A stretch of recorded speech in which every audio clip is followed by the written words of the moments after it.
When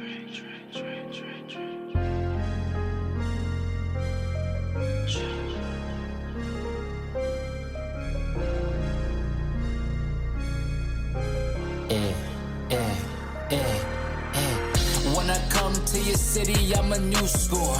Broke your high score soon as I step through the door. Tryna stack my paper up like a bookstore.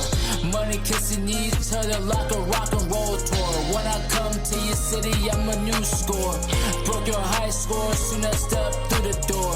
Tryna stack my paper up like a bookstore.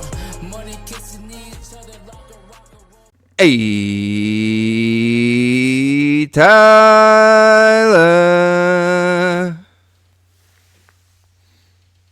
What's up, baby?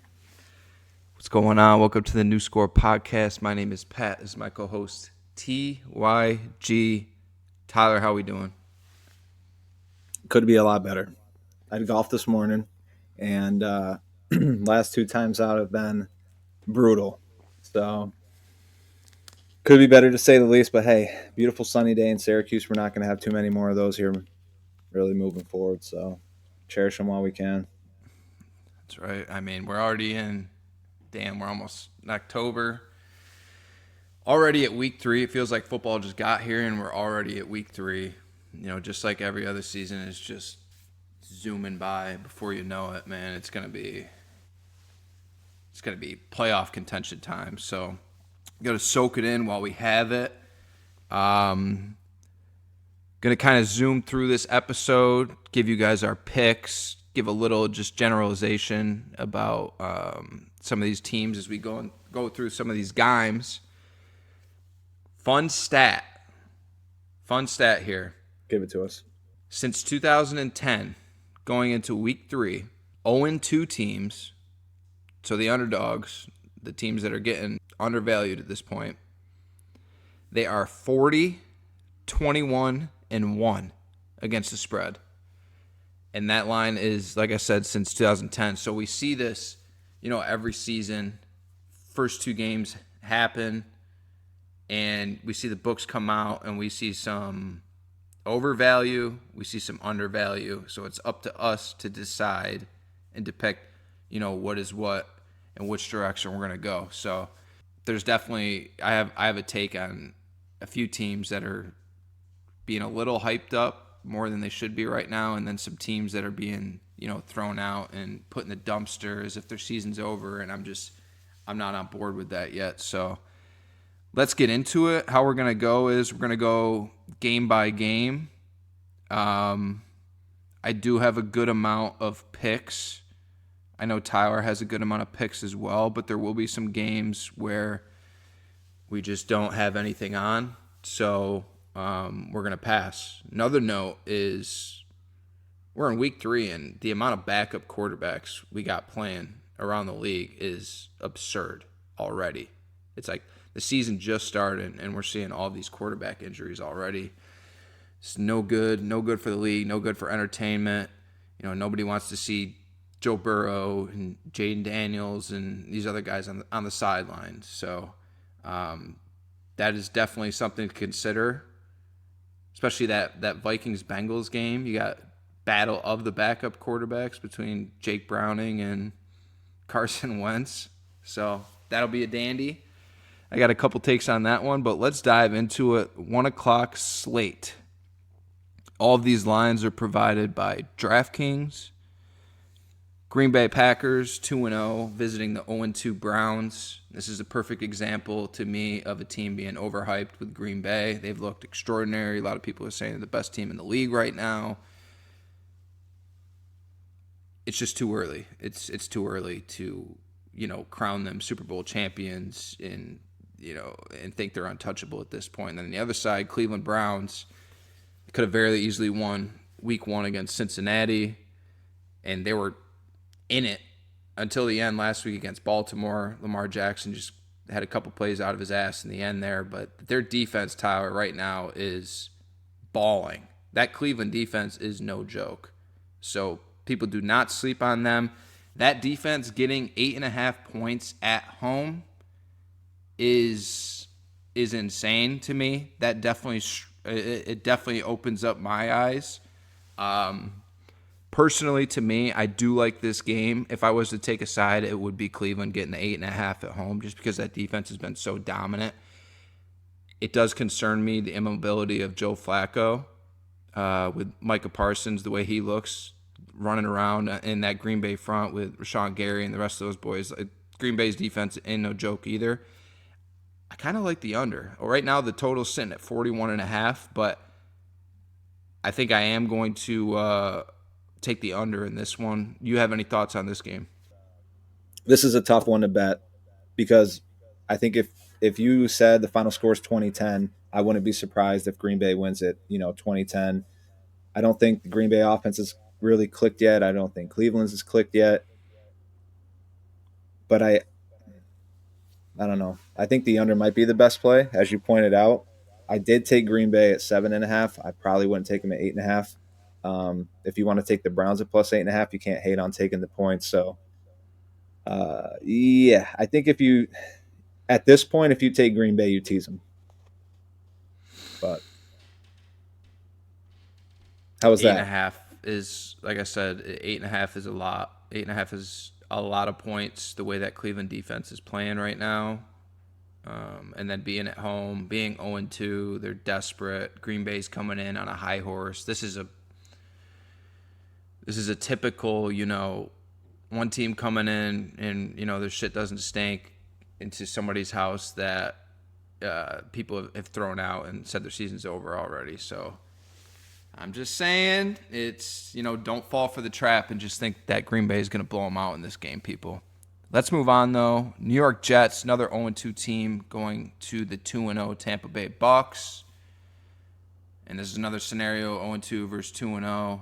But the favorite is at home in this one. And then Justin Fields has also been ruled out for the Jets.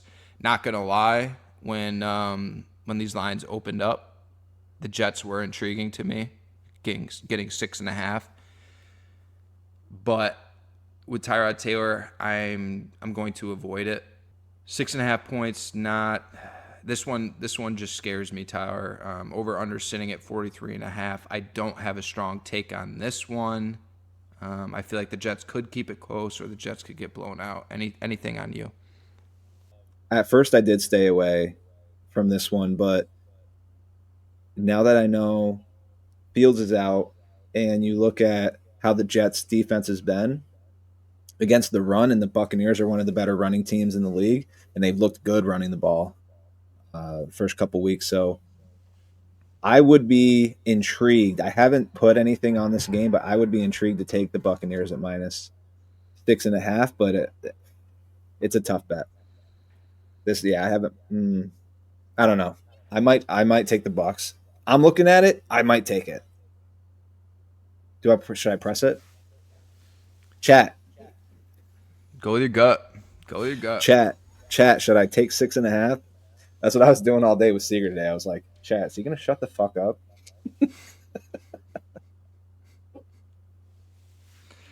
Let's move on to a dandy in the 1 o'clock window. 2-0 versus 2-0. My Los Angeles Rams visiting Philadelphia and getting 3.5 points. Disrespect. Over-under sitting at 44.5. I rewatched that Rams-Titans game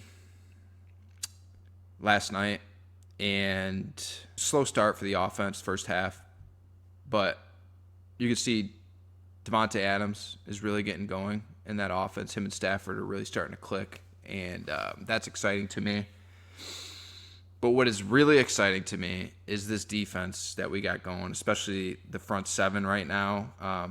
Secondary, we'll see. We'll see how they hold up. But the front four on the Rams right now, I mean, they're as good as anyone. And they're kind of built just like the Eagles have been built. So to me, and on top of that, the Eagles, there's just something. There's something off with the offense right now. Barkley's not even averaging 4 yards a carry right now, which I know that's a great number to average, but for him in the season that he had, it's just it's a slow start for Philly.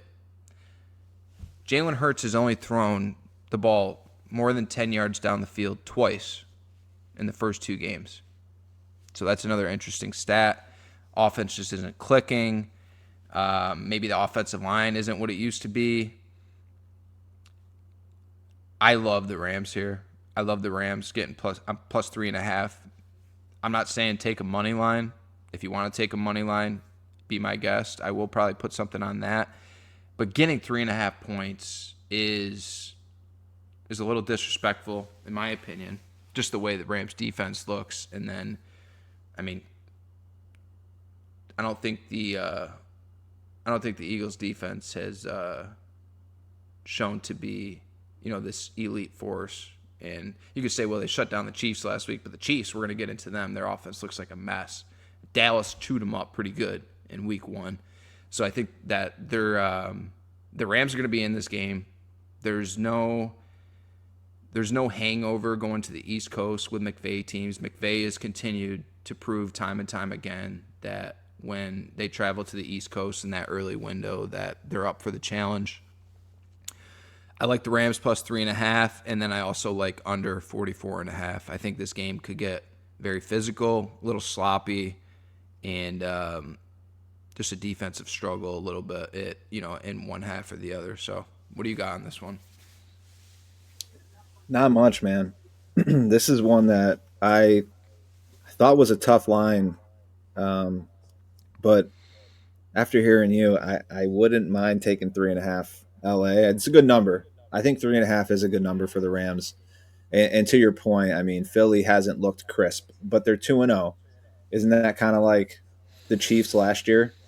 The Chiefs didn't look crisp for 10 weeks, and they were like, 9-1? So,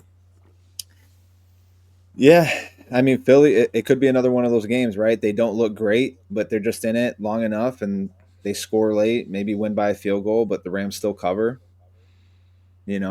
I think I think if I had to go here, I would take Rams 3.5 too. Either way, that's the dandy in the 1 o'clock window, so it should be a great game. Moving on to a game that I want absolutely no part of is Atlanta Falcons giving up 5.5 on the road in Carolina. Carolina's just looked like a fucking mess. Staying far away these first couple from weeks. I know Carolina made a run at the end of the game in Arizona last week, got the onside kick and had a chance, and then blew it. But that was kind of just Arizona melting in the end more than anything. You and I were both optimistic about Bryce Young and the Panthers going into this season based off of the momentum that they were carrying at the end of last season. And personally, to me, it's been disappointing. It's been disappointing to see just the lack of production in this offense. I mean, and we know their defense is a mess. There's just not a lot of skill. There's not a lot of talent on that side of the ball. In Atlanta, I'm not sold. They have a really young defense that is flying around. It's very encouraging to see how well that their defense is played under Raheem Morris. He's really getting his system implemented. I'm just not sold on it. And 5.5 points is a lot going on the road in a divisional matchup against a team that is very desperate right now. Over-under sitting at 44.5. Like I said, I want nothing to do with this game. Yeah, it is tough because you look at it and you're like, okay, if Carolina comes in and they play well, not great, just well, does Atlanta cover 5.5? So I think they're due. And to your point, it has been disappointing how they've performed so far. But it same as last year and even the year before. Like it takes. So far, we've seen Bryce Young. It just takes him a little bit to get going. And, I kind of thought of Cincinnati. It takes Joe Burrow a little bit to get going every year. It's going to take him a while to get going this year. But that's a bad joke. It's a bad joke. Awful joke. That is a bad joke. I'm sorry. He didn't deserve that. But, yeah, I'm with you. I'm staying away from this one. If I had to take a side, though, I would take Carolina. Plus 5.5.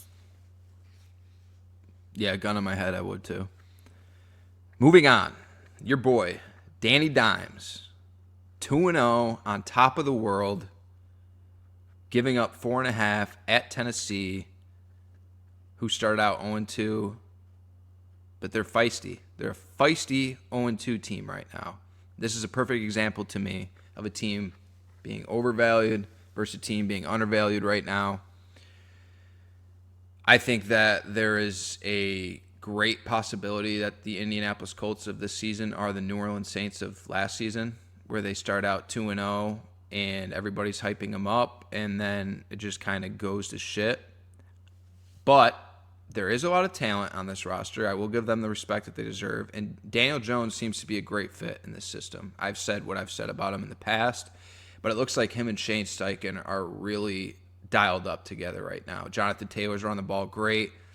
Warren looks like a monster rookie tight end. He already looks like he's the number one threat on that offense as far as passing the ball. And then guys like Pittman, Downs, Pierce, they got a good offensive line. They got some guys on defense. Like, this roster isn't no joke. I just don't want to drink the Kool-Aid just yet on Indianapolis, giving up 4.5 on the road against a divisional opponent that is, like, we use the word desperate. This Tennessee Titans team is desperate right now. They've played well. They hung with the Rams. Week 1, they were in it until the end. So 4.5 is too much, in my opinion. If I had to take a side, I would take Tennessee here, but the thing that scares me is I'm not a believer in Brian Callahan at all. I've said that multiple times on this podcast. It's really hard for me to put my money on him. I think that the Titans are a great example of a team that's a good roster, and they've got some real potential. Io Manor, the rookie receiver, he looks like a baller right now. Like, that's exciting to see the connection between him and Cam Ward right now. And then I think they got a good defense. They've gotten a lot of pressure put on them. I like Tennessee's roster. I just can't get behind the coach. So it's really hard for me to put my money on them, but I'm going to do it this week. I'm going to take Tennessee plus 4.5. You got anything on this one? I do, and I want to apologize. I have my maintenance guy outside.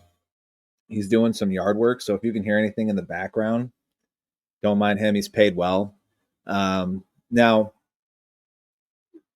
me and you were on opposite sides of this one, but I do love the take of that they could be the New Orleans Saints of last year, right? Because no one sold on Danny Dimes. Besides me. Who called Danny Dimes being a stud? I did.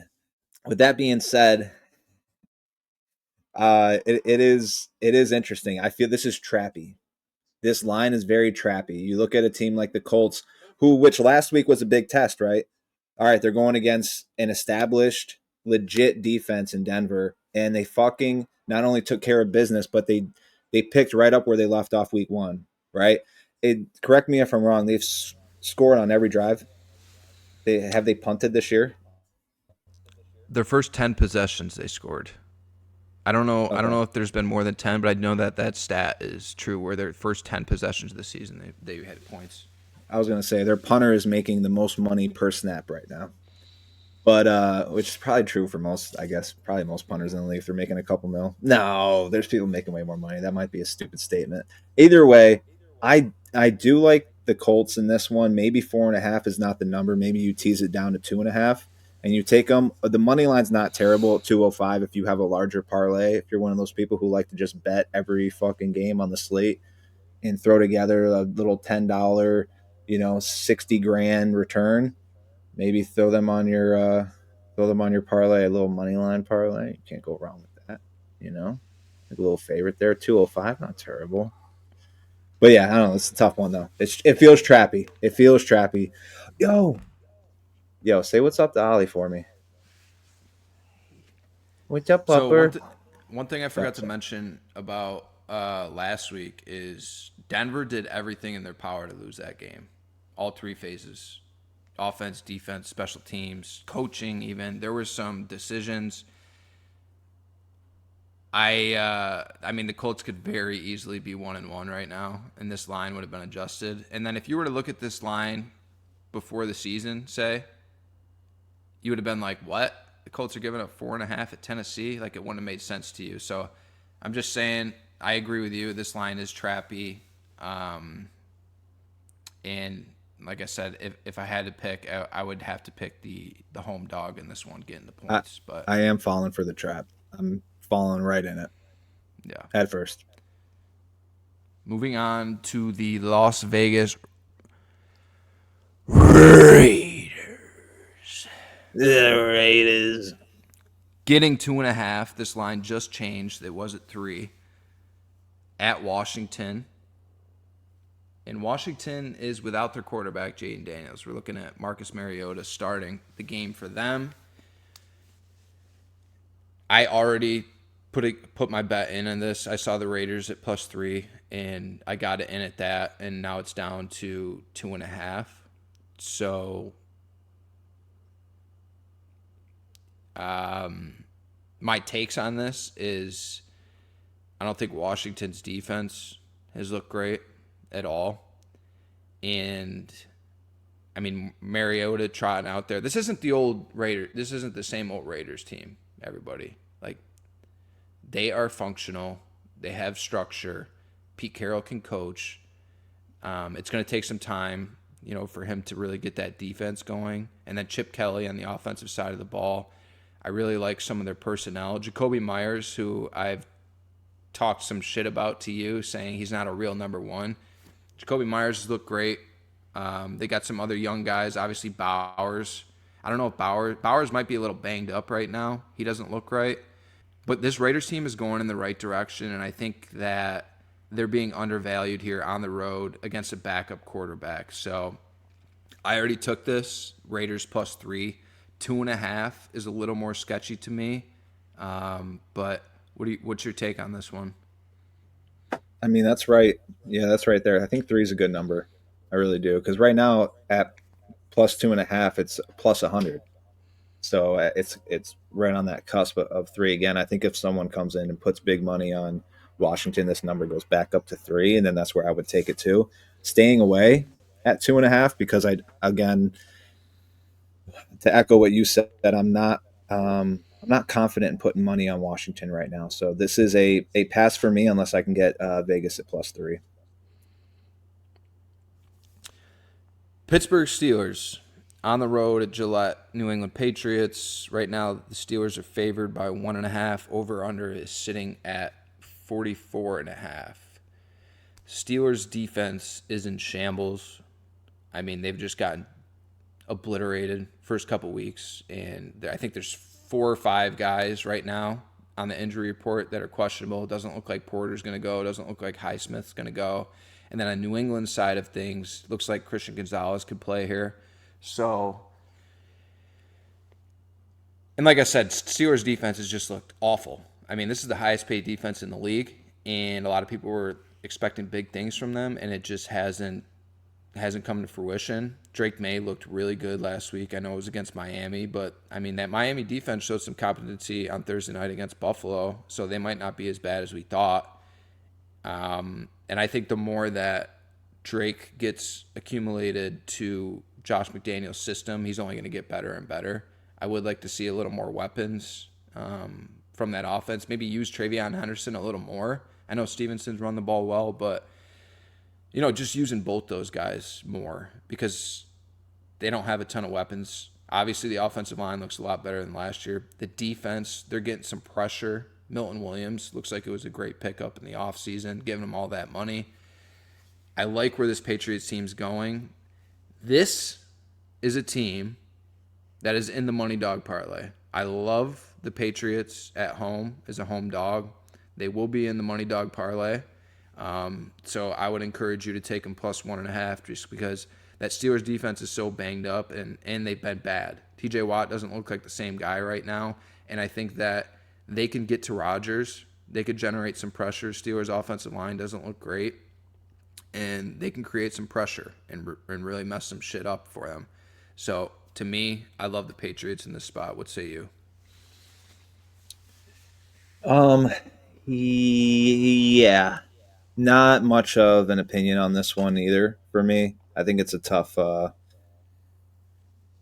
game to bet. I think what we did talk about, and actually I'll touch on Milton Williams since you brought him up. I had no idea what to think about him. He was one of those guys who kind of came out of nowhere, and I thought maybe he was on a Super Bowl team on a good defense, and that made him look a little better. And then when he got that fat check, I was just like, ugh.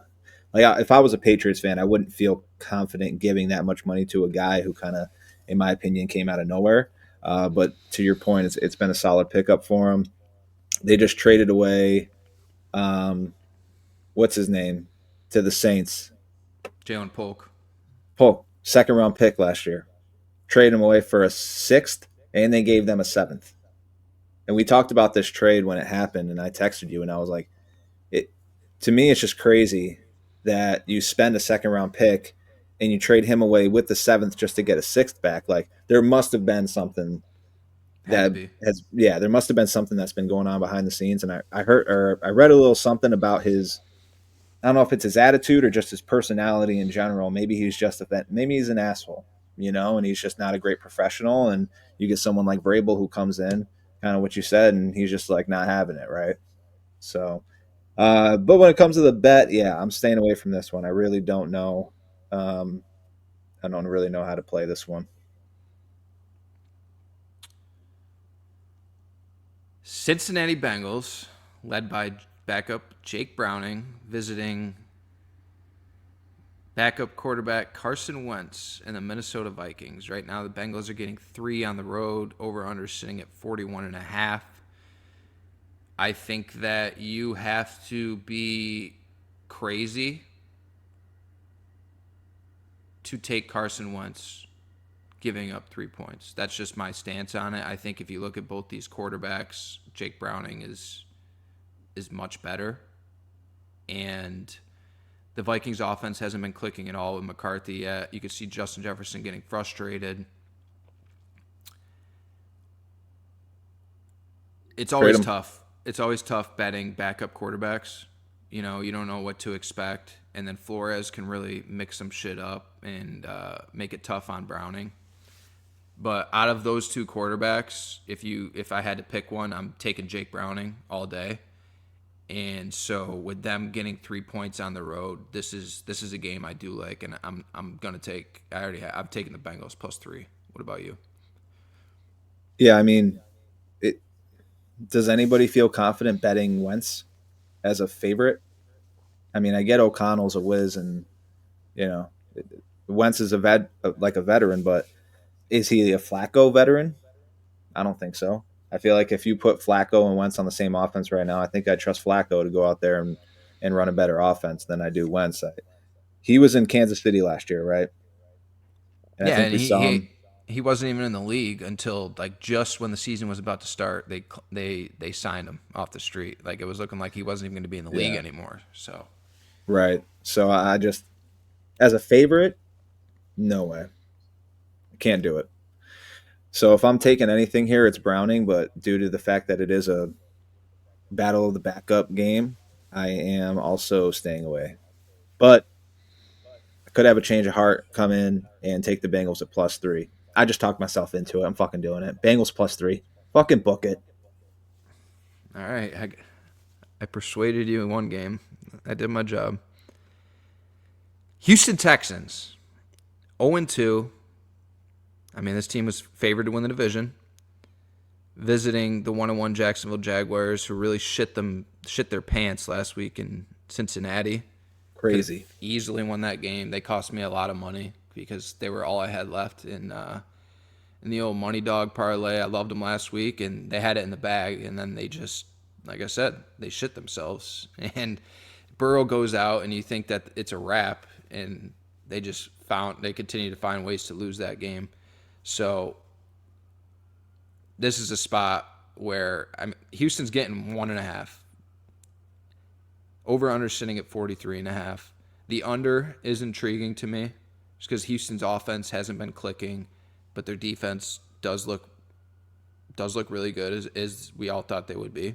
Jacksonville's defense looks a lot better than expected. They're generating pressure. It looks like, The old Saxonville might be back in action pretty soon.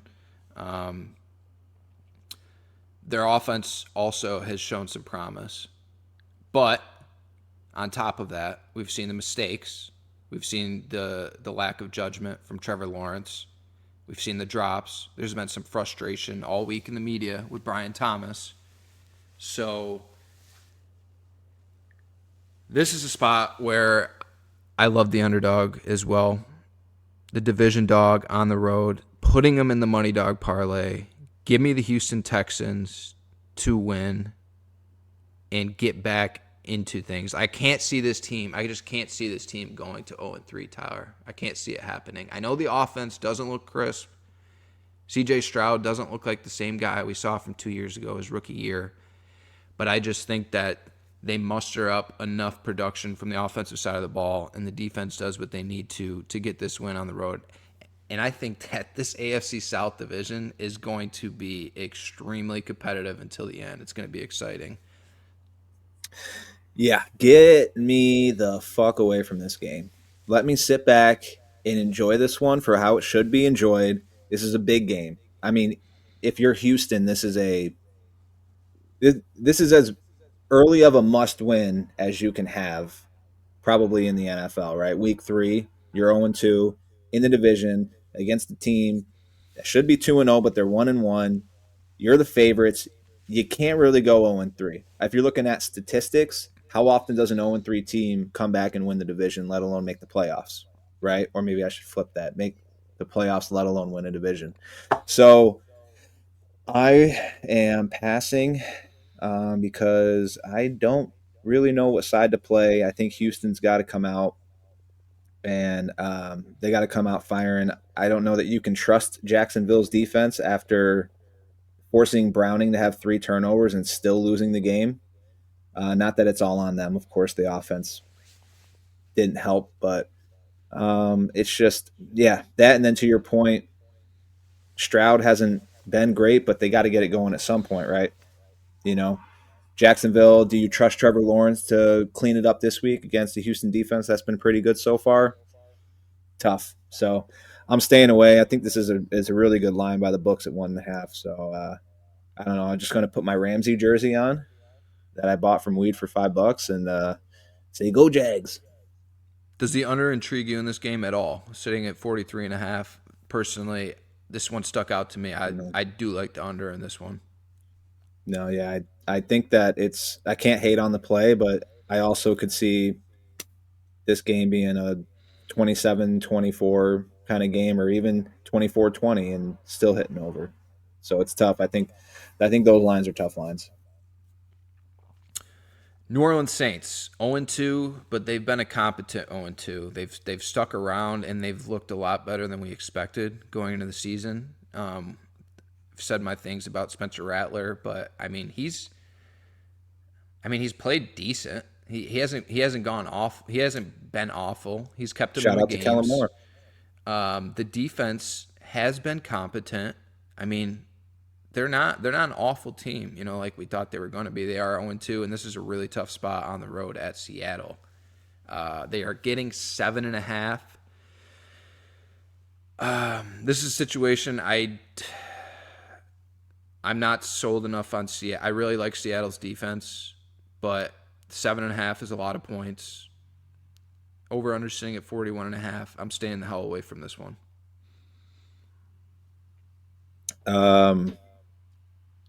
Kind of the same. I think, you know what?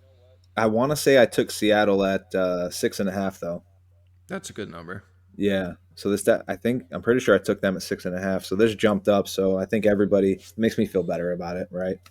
Everyone's hopping on Seattle. Yeah, I can see them winning this game by a touchdown. 7.5, tough. But to your point, Rattler has looked good. Kellen Moore's got him, I think, stay in the course, if that's fair to say. And yeah, Seattle's looked okay. Are they 2-0 right now? 1-1. 1-1. All right, they'll go 2-1. Yeah, if you can find it at 6.5, even maybe 7, and you end up pushing, I take. That NFC West right now, we're looking at 3 2-0 teams, and then Seahawks, like I said, that defense looks good. So that's going to be an interesting division going down the stretch as well.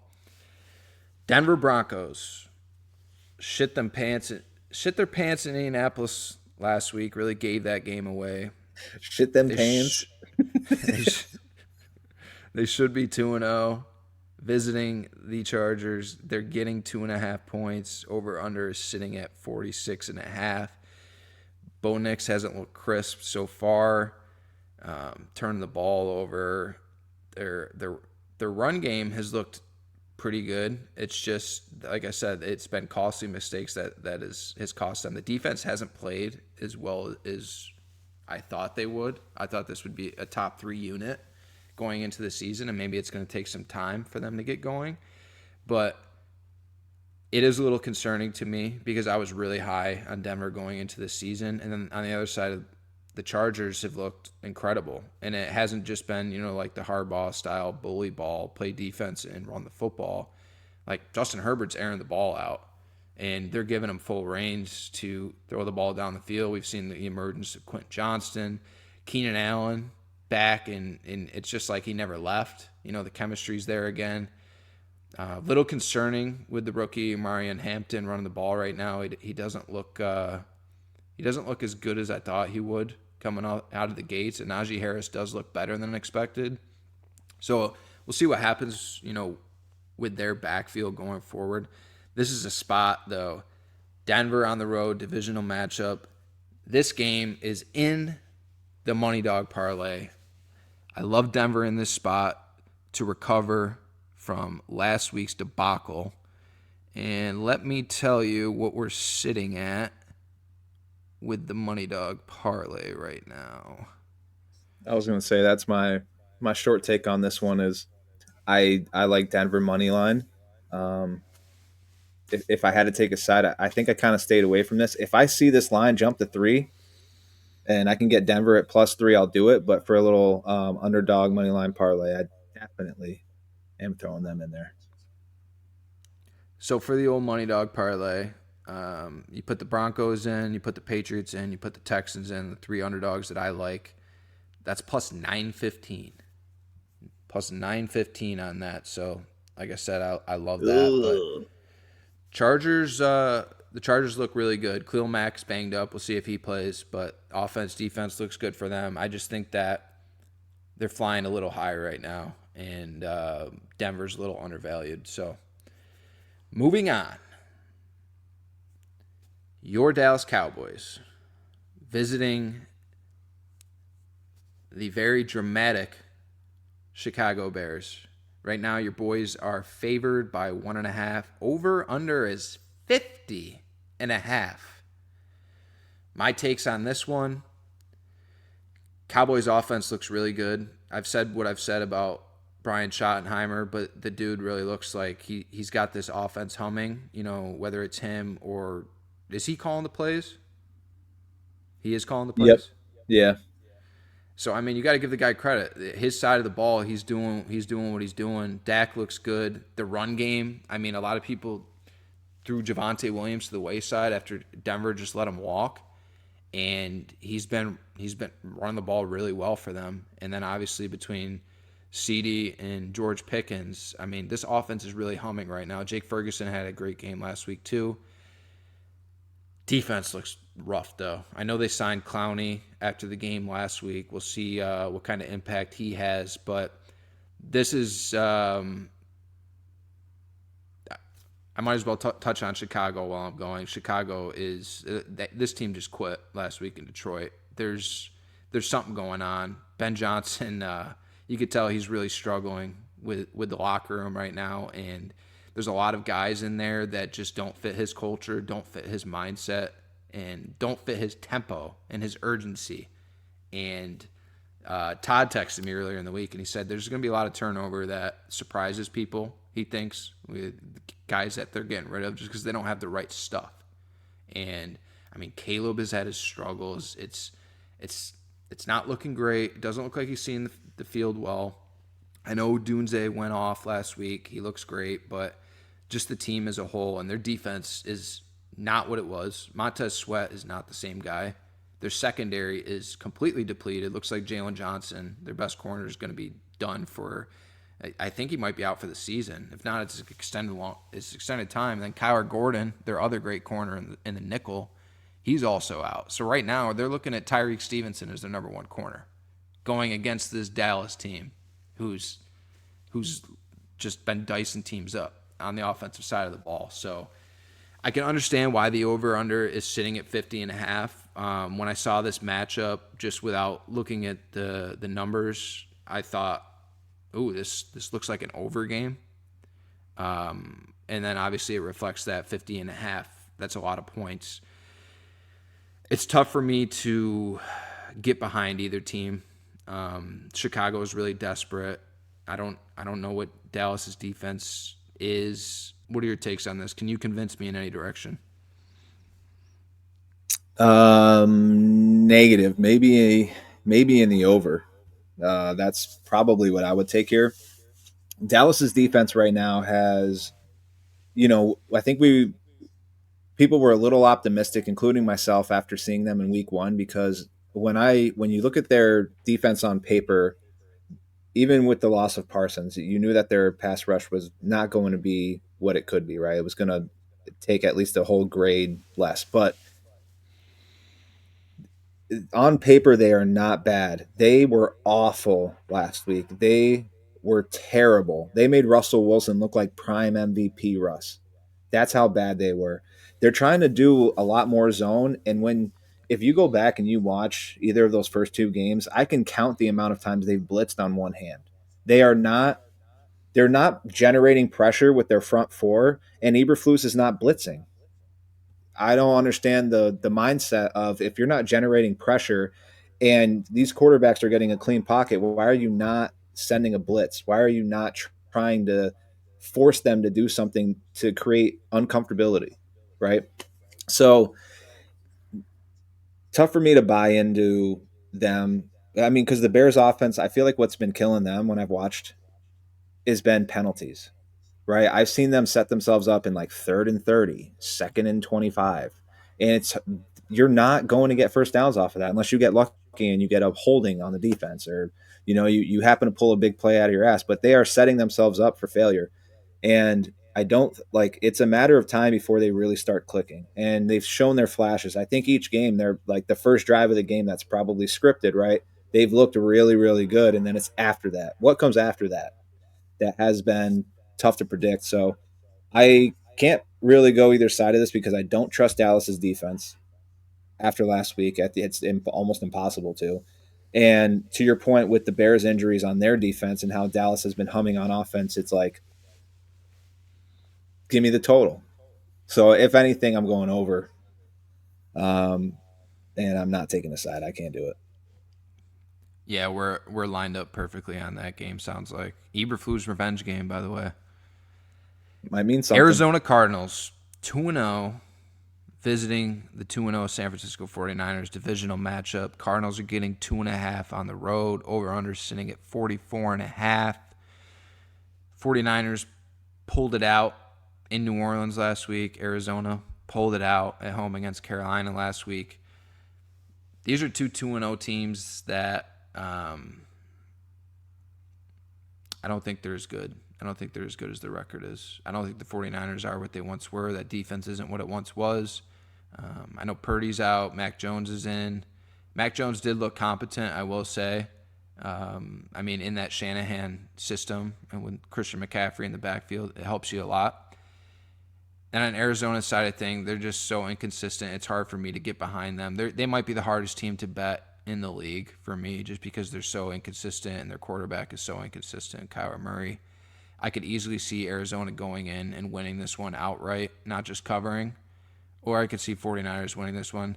This one is a stay away from me. Same here. I couldn't pick a side on this either. You said Brock Purdy is playing though, right? No. So I wasn't listening.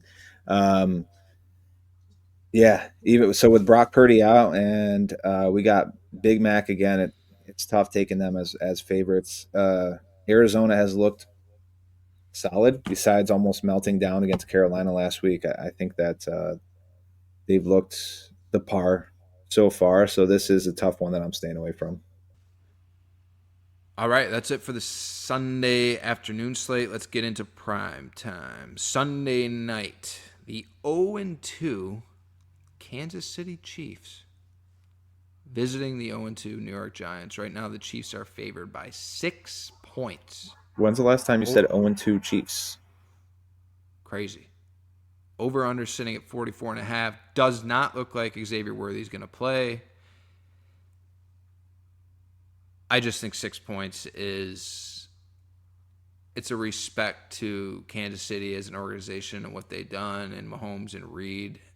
I think that's the only reason that this number is what it is on the road right now against a team that, I mean, they hung around with Dallas last week and the offense held up. I mean, the defense was surprisingly just dashed, and I think the Giants' defense is better than what they played last week. And questions on the Chiefs' offensive line, I think that the Giants could get to them and generate some pressure. To me, I'm staying away from the side. If gun to my head, I would take the Giants +6 because I think it's just too many points to the way that the Chiefs' offense is looking right now. I mean, they're relying heavily on guys like Tyquan Thornton, Kareem Hunt running the football. Travis Kelce doesn't look like the same guy. There's some frustration there. It's just not – there's something off with the Chiefs. Defense still looks good, which is why I would take the under in this one. Sitting at 44.5. If I had to take something, I would take the under.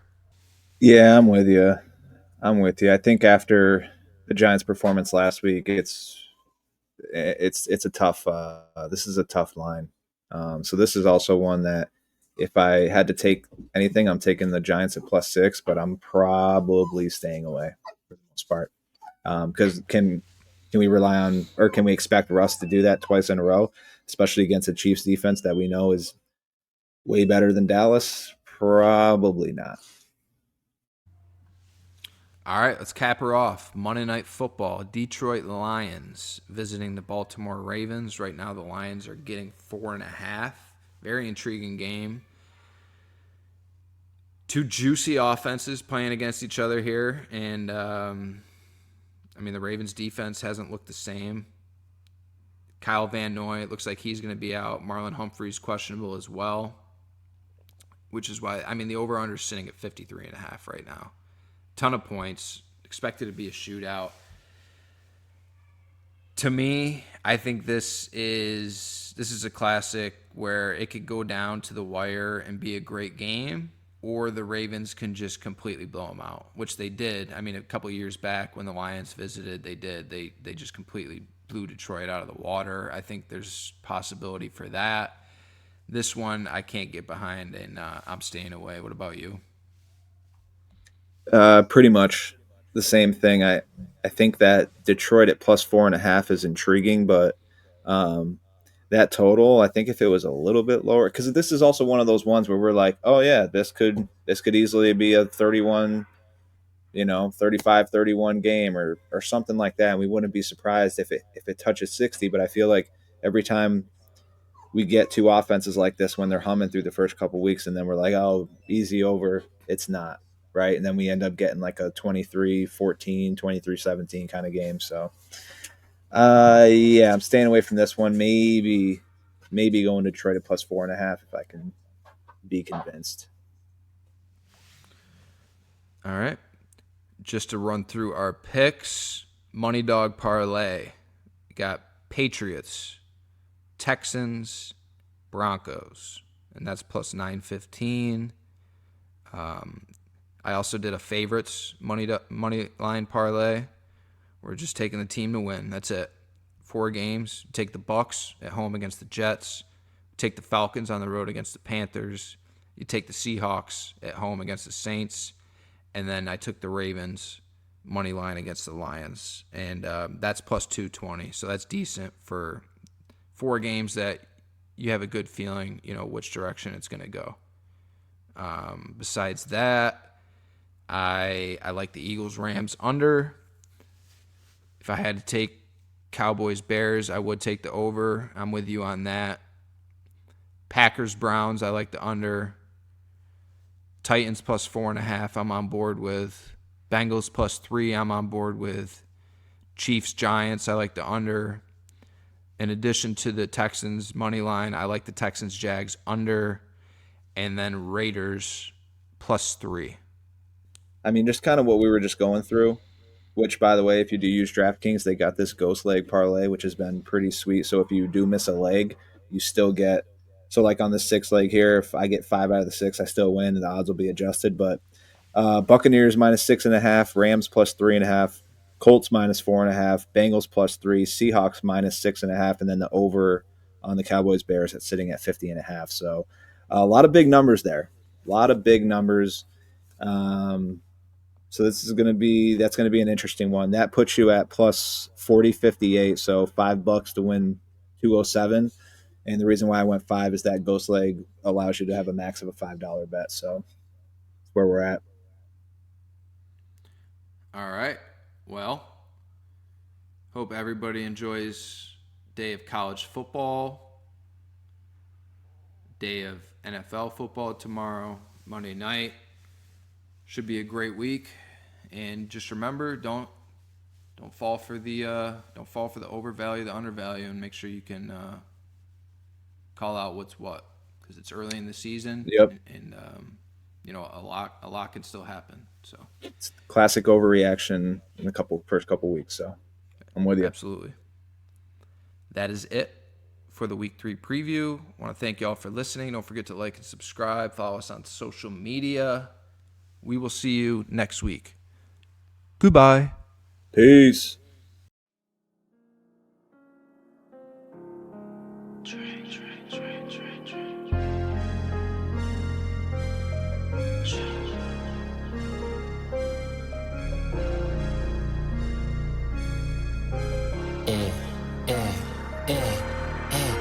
When I come to your city, I'm a new score.